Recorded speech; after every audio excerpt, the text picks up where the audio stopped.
খবৰ আপোনালোকৰ আশা কৰিছোঁ আপোনালোকৰ ভাল আৰু মোৰো ভাল। মই মাত্ৰ ডিউটিৰ পৰা আহি পালোঁ আৰু আহোঁতে অলপ চিকেন লৈ আহিছিলোঁ। চিকেনৰ অকণমান আজি বেলেগ ধৰণৰ ৰেচিপি এটা আপোনালোকৰ ওচৰত আগবঢ়াই দিম বুলি ভাবিছোঁ আৰু ভিডিঅ'টো শেষলৈকে চাব। ভাল লাগিলে লাইক কৰিব, চেনেলটো ছাবস্ক্ৰাইব কৰিব আৰু ভিডিঅ'টো শ্বেয়াৰ কৰি দিব। এতিয়া ব'লক ভিডিঅ'টো চাই লওঁ মই চিকেনখিনি। এইফালে লৈ লৈছোঁ মই এটা বাতিত চিকেন আৰু পিঁয়াজ কাটি লৈছোঁ, তেজপাত লৈছোঁ, নহৰু আৰু কাজু লৈছোঁ আৰু বাতিটোত এয়া ক্ৰীম।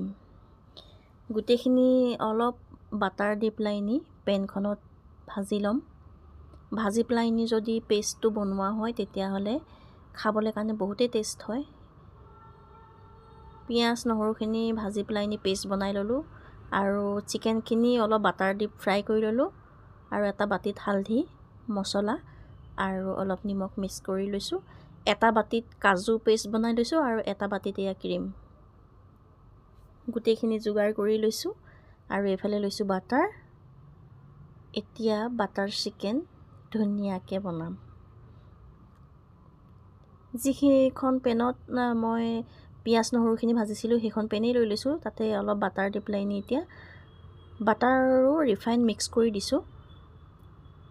তাতে তেজপাতকেইটা দি দিলোঁ আৰু এতিয়া মিক্সাৰত মাৰি থোৱা পেষ্টটো দি দিম।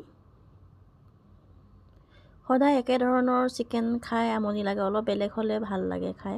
সোৱাদবিলাক সদায় আচলতে বেলেগ বেলেগ হ'ব লাগে। আৰু আজি চিকেনত মই সাৰ দি থকা চিকেন লোৱা নাই, গোটেইখিনি চৰ্বিখিনি লৈছোঁ, কোমল মাংসখিনি। ঘৰত সৰু বেবী থাকিলে একো টেনশ্যন নাই, ধুনীয়াকৈ নিজেই খাবলৈ দি দিব পাৰিব, কাৰণ মাংসখিনি কাটা নাই, সাৰ দি নাই, অকল কোমল মাংস লৈছোঁ। মছলাখিনি কালাৰ উঠি আহিছে দেখিছেনে? আৰু এতিয়া ভালকৈ ভাজি থাকিম, ভাজি ল'ম গোটেইখিনি। কালাৰটো আৰু অলপ অহালৈকে ভালদৰে ভাজি থাকিম আৰু আপোনালোকে লৰাই থাকিব যাতে তলত লাগি নাযায়।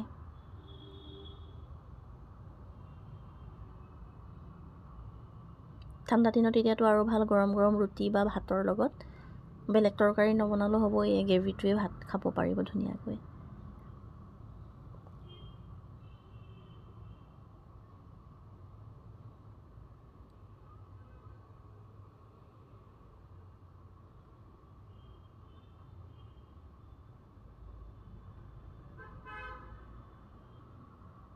এতিয়া ইয়াতে দি দিম হালধি আৰু চিকেন মছলা। গোটেইখিনি অলপ অলপ মছলা দি পেলাইনি মই নিমখৰ লগত গুলি মিক্স কৰি ৰাখিছিলোঁ মছলাখিনি। মছলাখিনি যেতিয়ালৈকে নিজে তেল এৰি নিদিয়ে তেতিয়ালৈকে ভালদৰে এনেকৈয়ে লৰাই থাকিব লাগে, কাৰণ মছলাৰ পাকটো যিমানেই উঠিব চব্জিৰ টেষ্টটো সিমানেই পাব।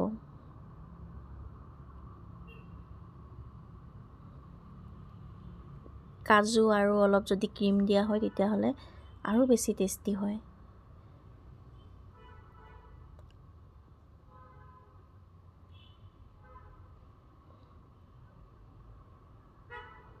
কিমান ধুনীয়া কালাৰ উঠিছে চাওকচোন, দেখিয়ে খাওঁ খাওঁ লাগিছে।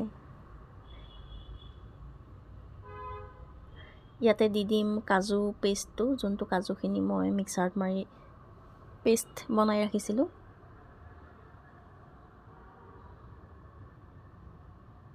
আৰু এইখিনি এতিয়া ধুনীয়াকৈ মিক্স কৰি লওঁ মছলাখিনিৰ লগত।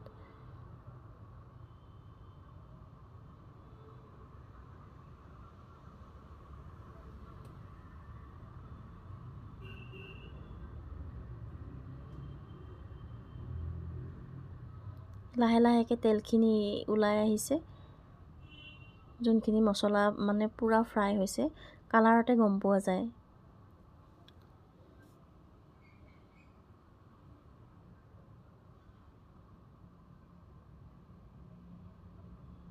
কেমেৰাটো অলপ হিলি আছে, আচলতে মোক ধৰি দিয়া মানুহ নাই, মই এখনতে কেমেৰা ধৰি আছোঁ। আৰু ইয়াতে এতিয়া দি দিছোঁ আমুলৰ ক্ৰীমটো।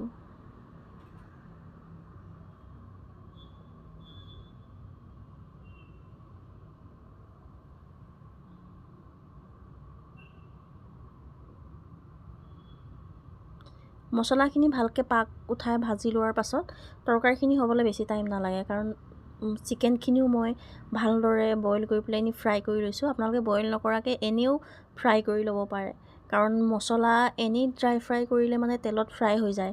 যেতিয়া এনেকৈ গ্ৰেভি কৰিবৰ কাৰণে মছলা বেছিকৈ দি পেলাই বনোৱা হয় তেতিয়া চিকেনখিনি সিজিবৰ কাৰণে অকণমান টাইম লাগে আৰু জোল বেছি লাগে। যেতিয়া আপুনি পানী বেছি দি দিব তেতিয়া আপোনাৰ গ্ৰেভিটো কমি যাব।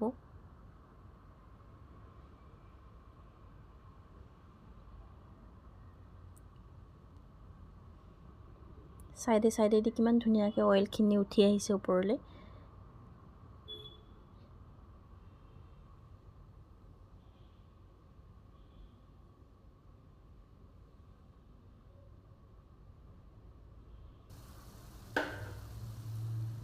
এতিয়া দি দিম ফ্ৰাই কৰি ৰখা চিকেনখিনি। চিকেনখিনিও মই সৰু সৰু কৰি লৈছোঁ অলপ, বহুত ডাঙৰ ডাঙৰকৈ ৰখা নাই, যিহেতু অকণমান বেলেগ ধৰণে বনাইছোঁ আৰু তাৰে ফ্লেভাৰটোও বেলেগ হ'ব লাগিব। সেইকাৰণে চিকেনৰ আপোনাৰ পিচটো মই সৰু সৰু কৰি দিছোঁ, যাতে ৰুটিৰ লগত খালেও আছামিছে আপুনি ধৰি লৈ পেলাই ৰুটিৰ লগত খাব পাৰে। সেনেকৈ ব্ৰইলাৰ পিচটো সৰু সৰু কৰি দিছোঁ।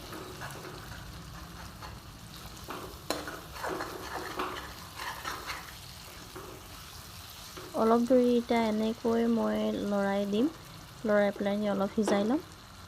সিজাই লোৱাৰ পাছত ইয়াতে এতিয়া ওপৰত অলপ বাটাৰ দি দিছোঁ। যিহেতু চিকেন বাটাৰ ক্ৰীমৰ লগত বনাম বুলি আজি ভাবিছিলোঁ, সেয়েহে অলপ বাটাৰ দি দিলে ফ্লেভাৰটো বাটাৰ নিচিনা আহিব।